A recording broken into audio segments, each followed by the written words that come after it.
Reprenons à partir de tout en haut, là, le dernier mot de la ligne. Vekama Pharesia. Et c'est combien Pharesia? C'est combien de personnes qui constitueraient ce public-là, qui empêcherait donc, enfin qui nécessiterait donc de privilégier, enfin de Yarek Valiavor, de se situer plutôt que de transgresser la Vera, même si en absence de ce public, alors il aurait fallu privilégier la vie. Par un nombre de personnes, pas par un lieu. Non, ça c'est un nombre de personnes, c'est un public. Non, ça peut être un lieu. Pourquoi un lieu? Un lieu ouvert où tout le monde peut passer. Non, si c'est dans le désert, c'est un lieu ouvert, mais il n'y a personne, ça pose pas de problème. Et le risque que quelqu'un vienne, ça pose pas de problème. C'est pas comme comment? Et le risque que quelqu'un vienne, ça pose pas un problème. Non, dans ce cas-là, un Adavarsov, tu vas toujours envisager qu'on est toujours des pharisiens s'il y a un risque que quelqu'un vienne. D'accord? Dans Pharisia, il faut qu'il y ait. Après, au sujet de Pharisia, ce dont parlent aussi les poskim, c'est d'après certains, même s'ils ne sont pas physiquement présents, mais que ça se sait, alors ça peut être considéré comme Pharisia, etc. D'ailleurs, on le verra au sujet de ce que la Gemara rapportera à propos de Esther. On verra ça par la suite. Alors, la Gemara demande Vekama Pharesia. Et à partir de combien c'est Pharesia? On est à combien on est considéré comme étant déjà en public et qui impliquerait donc, qui obligerait donc de Yarek Valiavor, de se situer et ne pas transgresser, parce que étant en public, alors ça, ce serait un Chilul Hashem, vous vous souvenez ce dont on avait parlé.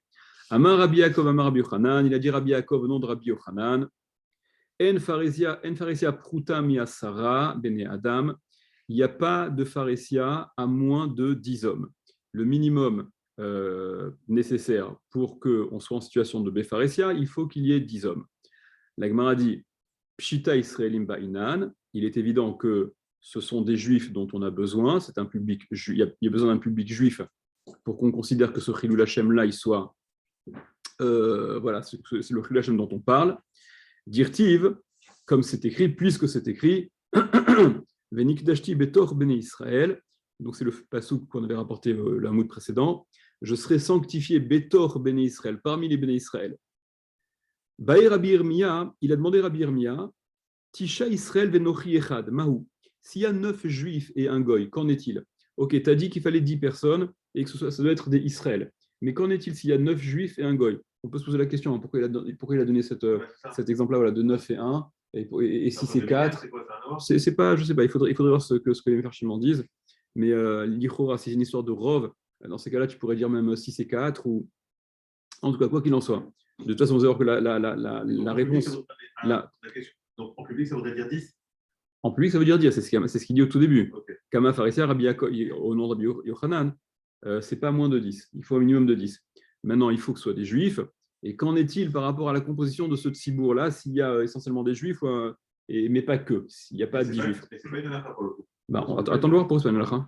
Non, je sais parce qu'il n'y a pas de lettre devant. Ah, d'accord, ok, d'accord. Okay. C'est même vis-à-vis des goy. En effet, la notion de Chilul Hashem, c'est vrai que là, le Chilul Hashem, le Chilul Hashem dont on parle ici, c'est un Chilul Hashem qui serait vis-à-vis de Israël. Non pas que le Chilul Hashem vis-à-vis des Goïm n'existe pas du tout, évidemment qu'il y a une attitude et qu'il y a un Chilul Hashem aussi. Mais c'est un petit peu comme ce que je vous disais hier aussi. Il y a quoi? C'est pas plus important que la chef des Goïm.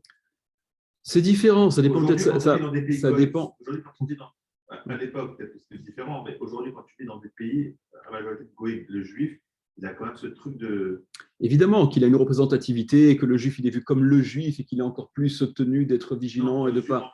Mais ouais, bien sûr. En effet, bon, là, vous allez voir que c'est une dracha des psukim. On est en train de parler de la Avera. C'est que la Avera, le Chilul Hashem dont vous parlez, je pense, et sur lequel il faut être peut-être encore plus regardant vis-à-vis des Goïm, c'est des choses qui se comprennent comme étant immorales, injustes, pas belles, d'accord, pas jolies, des arnaques, etc.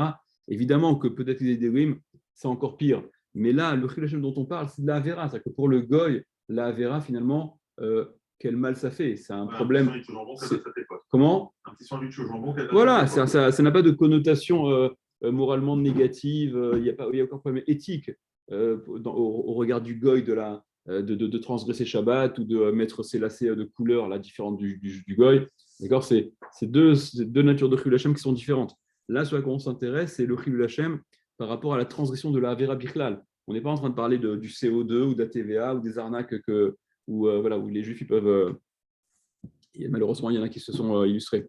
Donc, réponds, qu'en est-il s'il y a 9 juifs et un goy?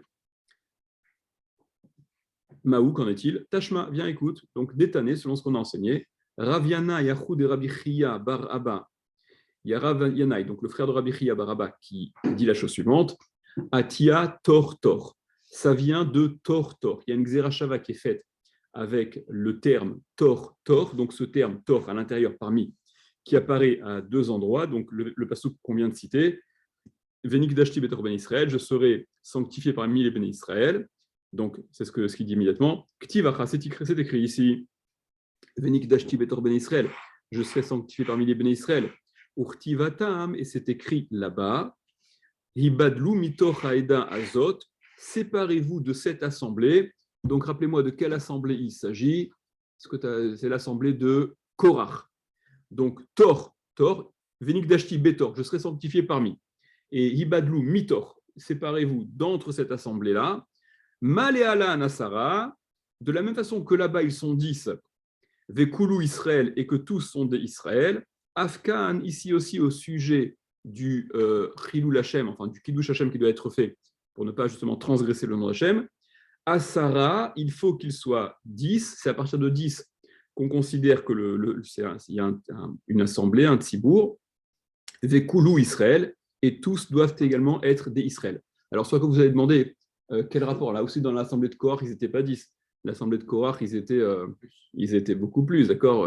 Chamishim ou Mataim Ish, il y avait 250, il y avait Bnei Lévi, il y avait, en tout cas au début, ils étaient beaucoup plus nombreux que 10. Alors, regardez je vous lis le Maharsha, si vous avez le Maharsha rapidement. Le Maharsha rapporte, le Maharsha, voilà, attendez. Voilà, le Maharsha, je vous lis le Maharsha.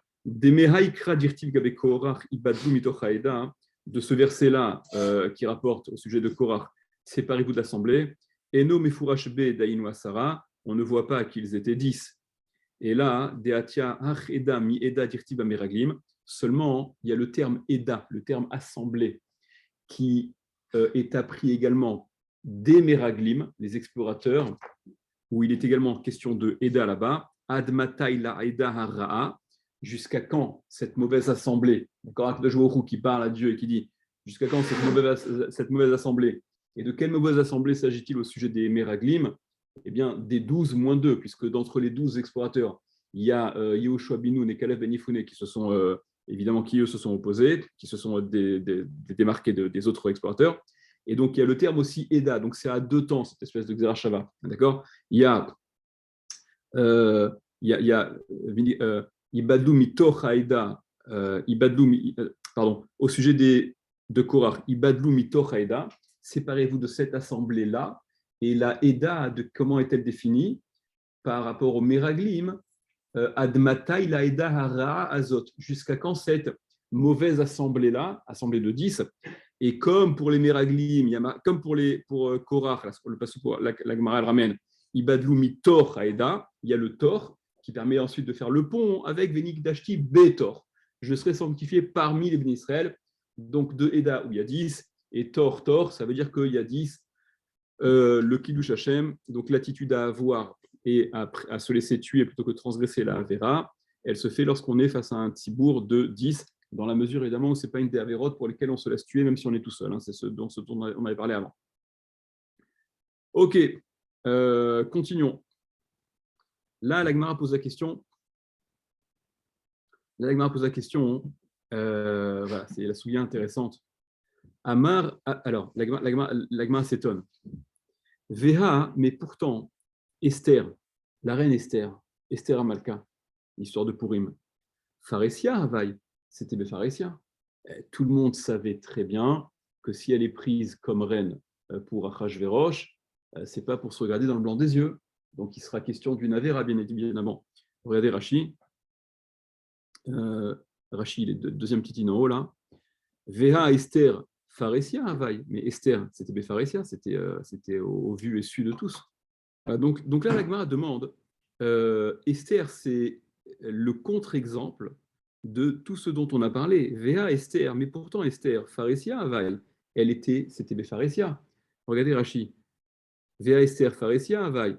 Donc, Esther Amalka, lors de l'histoire de Purim, Veniv Allah Leovet Kochavim, elle a eu une relation avec un Ovet Kochavim, avec Achashverosh. Encore une fois, ce n'était pas pour discuter philosophie existentielle qu'on a trouvé, qu'on a sélectionné les plus belles femmes du pays, etc. Velo Masra Nafsha, les Katla, et elle n'a pas donné sa vie à la mort, c'est-à-dire qu'elle ne s'est pas laissée tuer plutôt que d'être concernée par cette relation-là. Ne sommes-nous pas dans le contexte de Gilou Yarayot dont on a parlé précédemment? Alors en effet, est-ce qu'on est dans le contexte de Gilou Yarayot, Bémet, dont on a parlé précédemment? C'est quoi les cas de Gilou Yarayot? Gilou Yarayot, ce n'est pas une relation interdite quelle qu'elle soit. Vous vous souvenez, on a même vu dans la Gemara plus tôt. Ah oui. Quand le Kohen Gadol qui allait violer une almana, ça ne rentrait pas dans le cadre du Gilou Yarayot pour lequel il fallait intervenir et empêcher coûte que coûte que le Kohen Gadol, par exemple, viole la femme veuve. Donc les Gilou Yarayot dont il est question, c'est ce que disait Hashanim. Les Gilou Yarayot dont il s'agit, c'est quoi? C'est la liste de Gilou Yarayot qui sont cités dans la Torah. Ok. Et en réalité, regardez même la question de la Gemara. La Gemara ne demande pas, mais comment ça se fait que Esther ne se soit pas laissée tuer, puisqu'il y avait un Gilou Yarayot là? Et on a dit qu'il y a les 3 avérotes pour lesquelles il vaut mieux se laisser tuer que de transgresser. Avodah Zarah, Shirud Amim et Gilou Yarayot. Ce n'est pas la question de la Gemara. La Gemara, elle demande, ah mais Esther, c'était Bépharésia. Le problème, c'est le caractère public de la chose. C'était Bépharésia. Ça ne semble pas être le Gilou Yarayot à proprement parler. On va revenir sur cette histoire-là. Amar Abaye. Le Gilou Yarayot dont on fait la liste dans la Torah, oui. Ça ne concerne que les relations entre juifs. En effet, exactement. Là, ces relations juives. En effet. Mais ça nous prend un peu, ça nous surprend un peu. Ouais, c'est un peu surprenant a priori. Mais en effet. Ça ne fait pas partie des Gilou Yarayot. Ouais, c'est ce que disent les Rishonim, le Ramban il dit ça, je ne sais plus encore qui. Mais en effet, les Gilou Yarayot dont il est question par la Gemara, la liste dont il est question dans la Torah, ça n'est que par rapport à des cas de Herva, voilà, sa sœur, sa tante, sa belle-mère, sa fille, sa truc, etc. Ok. La question peut se poser également, mais bon, ça reste une juive, sur une nida. Une nida aussi, c'est un cas de carrette. Enfin, bref. Ok. Donc, répond à cette question-là. Amar Abaye, il a dit Abaye, Esther Karkaolam Haïta. Esther, et là, c'est une notion que vous connaissez peut-être déjà dans le Tubot, au tout début de Tubot, Daf Gimel Amoudbet. Il y a toute cette sugia-là, il y a un grand Tosot aussi là-bas. Esther Karkaolam Haïta. Esther, elle était, alors c'est une image, c'est une expression pour illustrer le caractère de passivité que la femme a dans la relation par rapport à l'homme. Karkaolam, c'est le terrain du monde, c'est la terre du monde. C'est comme de la terre, c'est comme un terrain. Elle était. Donc elle a ce caractère passif. Et puisqu'elle a ce côté passif, Karka, c'est le terrain. Olam, voilà, le terrain du monde, la terre, quoi, de façon générale. Regardez Rashi, Karka Olam hi, elle était Karka Olam. Ena Osama Ase, elle ne fait pas d'action. Ou Osebama Ase, c'est lui qui fait une action. C'est Achashverosh, c'est l'homme qui est actif dans cette relation plus que la femme ne l'est. Enfin, la femme ne l'est pas, la femme elle est passive, on va dire. Ça, c'est la réponse d'Abaye. Et donc, c'est ce qui justifie, d'après Abaye, que étant passif dans la Avera, même si c'est Bépharésia, ça n'oblige pas à Yarek Valiavor, parce que les Avérotes pour lesquelles, lorsqu'elles sont en public, il vaut mieux se laisser tuer plutôt que de transgresser, quelle qu'elle soit, ça n'est que dans la mesure où on est actif dans la Avera. Mais là, dit Abaye, elle est absolument passive, et par conséquent, elle n'est pas tenue à ce principe de Bépharésia, Yarek Valiavor. Rava Amar, Rava il a dit lui, Ana Tatsma Anshane, quand c'est pour leur propre plaisir, profit, que le goy impose cette transgression, la Avera, ok, c'est pour son plaisir à lui, alors c'est différent. Il ne demande pas aux Juifs de transgresser pour la transgression, mais il fait transgresser le Juif, il le met en situation de transgression pour son profit. Et poursuit Rava, Deilote Ma'achi, parce que si tu ne dis pas ainsi, si tu ne tiens pas ce principe-là, hein, alors, Ane Kvake Vedimonike, d'accord, c'est pas comment ça se prononce, c'est Kvake et Dimonike, c'était regardez Rashi, ce sont des kelim, des ustensiles qui permettaient de récolter des braises pour faire du feu et se réchauffer, et auxquels tout le monde était tenu de participer en donnant pour célébrer une fête de Avodah Zarah. Et si donc, lorsque la Avera elle est faite pour le profit du Goy, si ça n'était pas une raison de permettre le pharésia, hein, comment, dans ces cas-là, ces ustensiles qui étaient donnés, et Ria Vinaneu, comment les donnait-on pour participer à ces fêtes d'idolâtrie? Regardez Rashi, Hanek Vake Vedimonike, donc Kele Nechochet, ce sont des ustensiles en étain, en plomb, chez Notnim Baem Gechalim, dans lesquels on mettait des braises, Gvohin Hen Veomdim Lifni Shulchan Melachim, qui étaient élevés, qui étaient sur les tables de roi, les Itramem Kenegdan pour se chauffer à leur feu, et Ria Vinaneu, comment les donnait-on? Yesh Yom Chag Ayal Parsim, c'était le jour de fête des Perses, chez Notnim Misharte Avodat Kochavim, Or Mikol Bait ou Bait, que donc ceux qui étaient voilà, les prêtres qui étaient affectés à la Avodah Zarah, ils allaient récupérer de chaque maison ces ustensiles-là, ou Ma'amidin Bebet Avodat Kochavim, qu'ils plaçaient donc dans les temples d'Avodah Zarah, chez Lahem, dans leur temple à eux, ou Mitramemin Ha'am Kenegdan, et donc le peuple se réchauffait à la chaleur de ces braises qui étaient dans ces ustensiles-là. Voilà, Vayunotlim, Af Mibet Israël, et donc ils récupéraient ces ustensiles, même des maisons des Juifs, Baal Kocham. On ne demandait pas l'avis aux Juifs, est-ce qu'ils étaient d'accord ou pas, ils étaient obligés.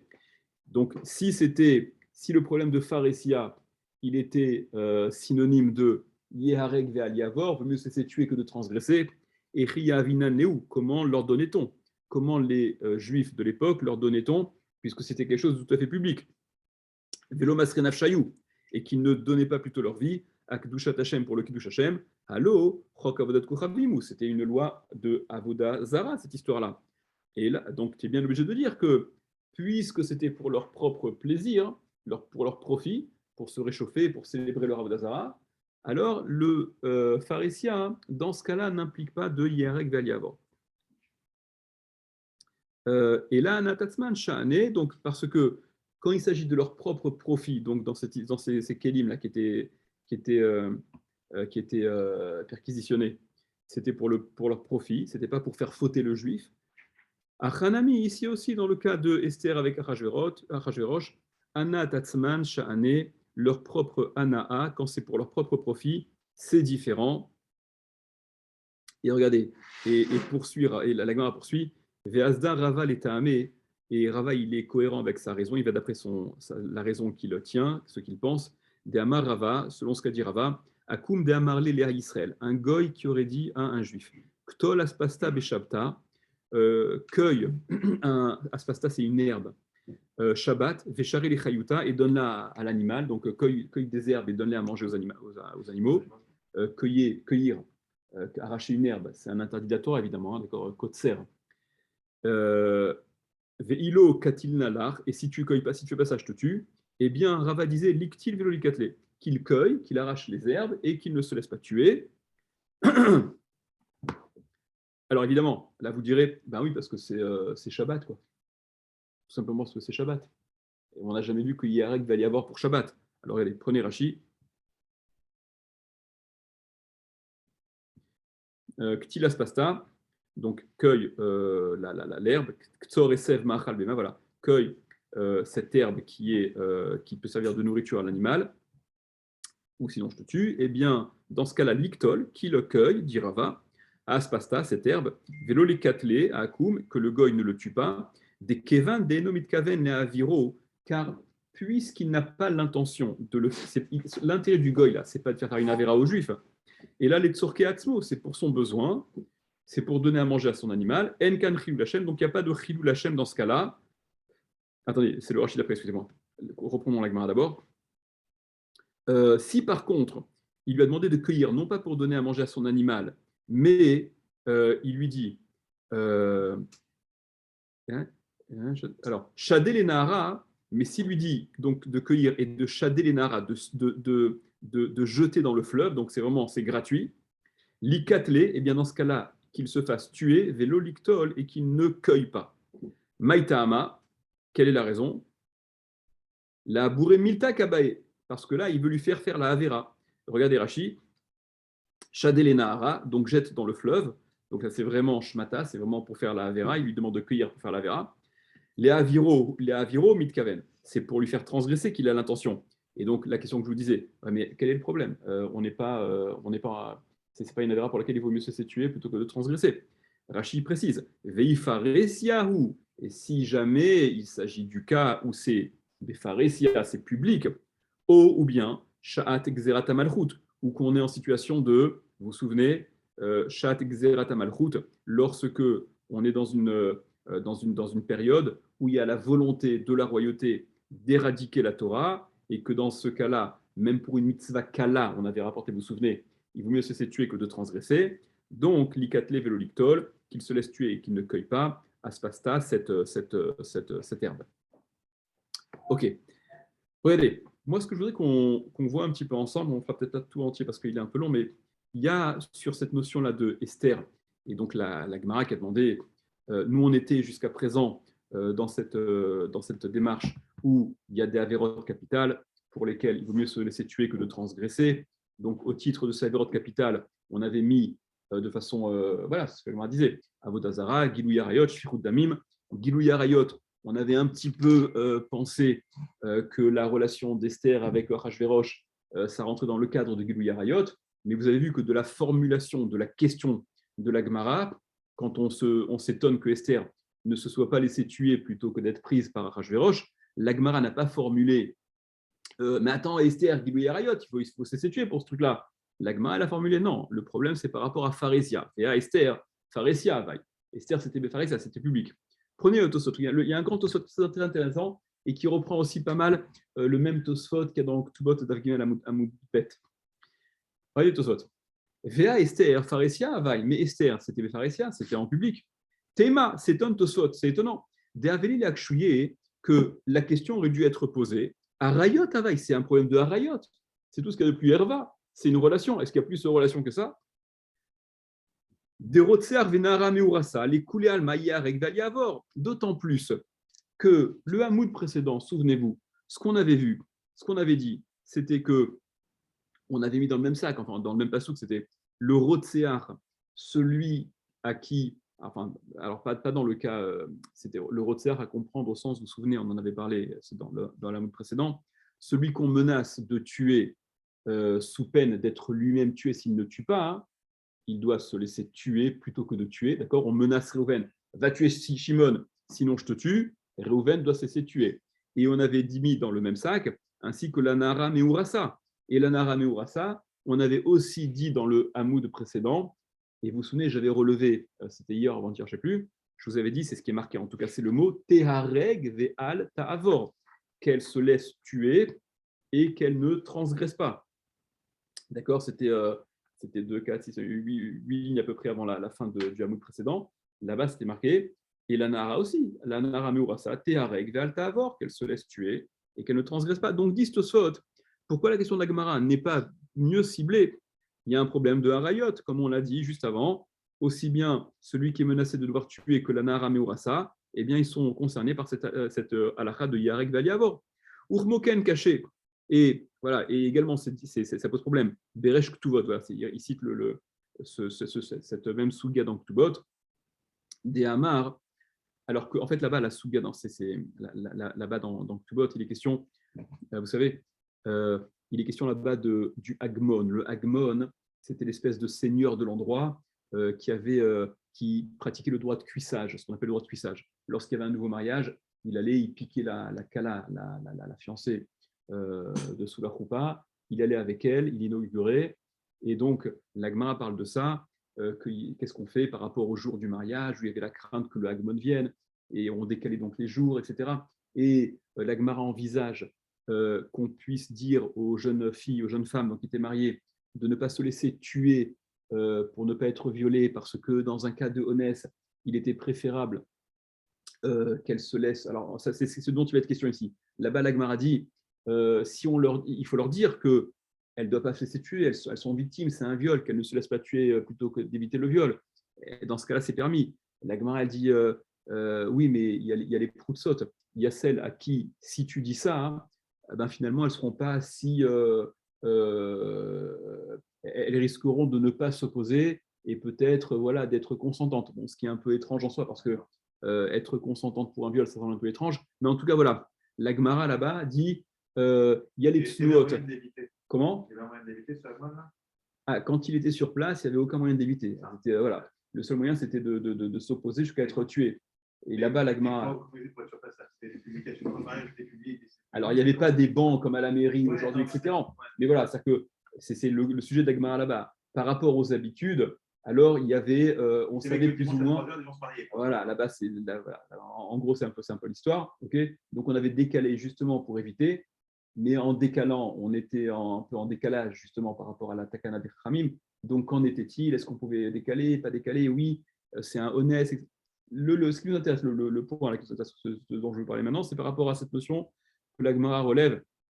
La Gemara dit à cause des tsnuot, à cause de ceux qui sont vraiment les pudiques, quoi, les très trucs, elles vont se laisser tuer, donc c'est embêtant. Eh ben, on n'a qu'à leur dire que c'est pas, il ne faut pas se laisser tuer, que c'est un viol et c'est pas de leur faute. Oui, mais si tu leur dis que c'est permis, il y a les proutsot, il y a les un petit peu les plus rock'n'roll qui risquent d'être un peu plus décontractés, etc. Et que là, ce serait plus vraiment sans consentement. Donc, Tosfot disent, et c'est aussi caché la question qui se pose par rapport à ce qui est ramené dans Ktuvot là-bas, des amars qu'on dit là-bas, des kat tsnuot, qu'il y a les tsnuot, il y a les femmes, donc les femmes voilà, pudiques, des masrou nafshayou qui, elles, vont donner leur vie, vont s'opposer au prix de leur vie à ce viol, ou parir, et on objecte dans la Gemara là-bas, velidrosh léou, on n'a qu'à leur dire, on n'a qu'à leur expliquer, des ones charé, que le ones, il est permis. Ou maï kushia, et c'est quoi cette kushia? Hachapir avdan, ben, elles font bien, qu'est-ce que ça veut dire? On leur explique que c'est permis, mais c'est un cadre de Gilou Yarayot. Elles font bien de s'opposer, puisque Gilou Yarayot, c'est une des 3 fautes pour lesquelles vous laissez tuer. Hachapir avdan, elles font bien, des masrou nafshayou, de donner leur vie. Mishum Gilou Yarayot, le titre de Gilou Yarayot. D'accord, donc bah, Tosot pose la même question ici que là-bas. Vetiretz Rabenoutam. Mais regardez, il y a un premier tirous qui est donné par Rabenoutam, qui est aussi ramené dans Tosot là-bas, hein, dans Ktubot. De'en chayavin mita al beila tovet kochavim, qu'on n'est pas chayav mita sur la relation avec un goy. Mishum derachmana afkere les arrêts, parce que la Torah, alors c'est une notion aussi que je vais essayer de traduire de la façon la plus juste, parce que la Torah hein, a afkéré les arrêts d'Ovet Kochavim, elle a, comme si elle, alors je cherche le terme, comme si elle rendait efker le zéra du goy, comme si la semence, alors là il faut faire la différence, vous savez qu'on va faire une espèce de différence. En tout cas, d'après Rabbenoutam, apparemment, la relation même du goy n'a pas cette notion, ne peut pas être définie comme étant la relation dont parle la Torah, parce qu'il est goy. Comme on dit dans le Perek Nossim Alanusa, Dirtiv, il y a un verset qui compare. Bon, alors voilà, il faut vraiment se mettre sur une longueur d'onde hein, pour avaler ce genre de choses. Mais ce qui est rapporté, c'est qu'il y a un pasouk dans le Nar qui dit Vezermatsusim zermatam, la semence des chevaux et leur semence, comme si on assimilait donc la relation du Oved Kochavim à la relation à une saillie de cheval, d'accord? Ce serait ou mitorkar. Et donc à cause de ça, du fait de cette perspective-là, hein, Haya Rotse Rabenoutam Lehatir Bat Israël, il a voulu Rabenoutam une histoire qui s'est présentée. Alors je vous dis déjà de quelle histoire il s'agit, on va le voir dans les mots. Il y a une femme juive qui était mariée, donc avec un juif, et qui a trompé, donc qui a complètement, pété les plombs. Elle a trompé son mari avec un goy, donc adultère avec un goy. Ensuite, elle est divorcée de son mari. Maintenant, vous savez qu'il y a une halakha qu'une femme qui fait un adultère, echad la baal, echad la boel, elle est interdite. Assour à la baal, la boel, elle est interdite. Exactement. Elle est interdite aussi bien à son mari, puisqu'elle a fait un adultère consentant, je parle, hein, que à son amant avec qui elle a trompé donc son mari. Et dans ce cas, dans le cas de cette juive, qui était donc mariée avec un juif, qui a fait un adultère avec un goy, qui ensuite a divorcé de son mari juif, Aya Rotse Rabenoutam, il a voulu Rabenoutam, les Hatir Bat Israël, permettre une Bat Israël, donc une juive, chez Mira, qui a fauté, ou Baalea Oved Kochavim, et qui est donc allé avec un Oved Kochavim, Veshuv Nidgayer, et ensuite il s'est converti, ce Oved Kochavim, il est devenu juif. Eh bien, Rabbeinu Tam a voulu permettre Ima, donc qu'elle soit avec lui, qu'il soit avec elle, les Kaima Beyahadout, et donc de les maintenir, de leur permettre de vivre ensemble, de se marier, ok. Des lo shayach les mémar, parce que ne s'applique pas dans ce cas-là, Echad la Boel, que même le Boel, même l'amant, il est interdit, dans la mesure où Bebiat Oved Kochavim, c'était une relation d'un amant qui était Oved Kochavim. De Avia Kebiat Behema, parce que ça aurait été la même chose qu'une relation avec une Behema, avec un animal. Ce n'est pas la relation dont la Torah a parlé. Et donc ne s'applique pas ce Echad la Bal, Echad la Boel, interdite au mari et au Boel. C'est un Boel, mais un Boel qui n'était pas vraiment en situation de Veiksha Rabbeinu Yitzhak Rabbi Mordechai. Il a objecté Rabbeinu Yitzhak Rabbi Mordechai des al-Kochar que cette opinion de Rabbeinu Tam, elle ne tient pas la route, parce que tu es bien obligé de comprendre Bebiatakum, qu'avec la relation d'un goy, d'un Oved Kochavim, Ne'esra la Baal, elle est interdite au mari, Kede Amrina Natam, comme on dit là-bas, Deika Prutsot. Là-bas dans la Gemara dans Ktubot, là-bas, où on dit, si jamais on leur dit à ces femmes qu'elles peuvent se laisser violer, qu'elles ne doivent pas se mettre en situation de danger de mort, et qu'il est préférable qu'elles se laissent violer parce qu'elles ne sont pas tenues de se laisser tuer, parce qu'elles sont violées, elles sont violées, c'est un viol. Et la Gemara objecte, elle dit, mais si tu leur dis ça, il y a les proutsot, ça va être problématique par rapport aux proutsot, que quoi? Qu'elles seront consentantes. Et alors? Et donc il dit, c'est quoi le problème? C'est que on dit là-bas, il y a les proutsot, et donc s'il y a des proutsot, elles vont être interdites à leur mari, et donc on n'a rien gagné. C'est ça ce que la Gemara veut dire. C'est ce que comprend en tout cas Rabbeinu Yitzhak. Ou Beperek Aïcha Shnitarmela. Donc tu vois bien que la relation du goy, elle est oui interdisante. Elle a oui l'effet d'interdire. Ou Beperek Aïcha Shnitarmela. Et dans le Perek Aïcha Shnitarmela, Gabe Aïcha Shnirbecha Bidéakou. Voilà, aussi là-bas, au sujet d'une femme qui aurait été prisonnière par des goïms, qu'elle se retrouve interdite à son mari, etc. Voilà, Ve'amrina Nami Megillah, donc Bidéakoum, Alidine Fashot Asura les Baala, elle se retrouve interdite à son mari. Ve'amrina Nami Megillah, et on dit également dans Masret Megillah, Kacher Avadeti, vous vous souvenez le pasouk dans la Megillah, quand Esther elle prend l'initiative d'aller rencontrer Achashverosh, donc elle dit à Mordechai, elle fait dire à Mordechai, Vechacher Avadeti, Avadeti. Et comme je suis perdu, je serai perdu. Il y a la notion d'être perdu qui est doublée, et donc les Chachamim font le limoud là-bas, Kacher Avadeti Mebet Abba, de la même façon que j'ai été perdu de la maison de mon père, donc j'ai déjà été arraché de ma maison. Il y a aussi une dracha, il y a une opinion là-bas de Chachamim qu'elle était mariée avec Achashverosh, qu'elle était mariée avec Mordechai, Esther. D'accord, les Chachamim font cette dracha aussi. Et donc elle dit, c'est quoi ce doublement, je suis perdu, de la même façon que j'ai été perdu de la maison de mon père, car avadeti mimcha, ainsi je suis perdu de toi. Pourquoi? Parce que là, c'est moi qui prends l'initiative, qui vais de mon initiative auprès de Achashverosh pour intervenir, etc. Et donc, elle ne peut plus être considérée comme étant à ce point passive, ou en tout cas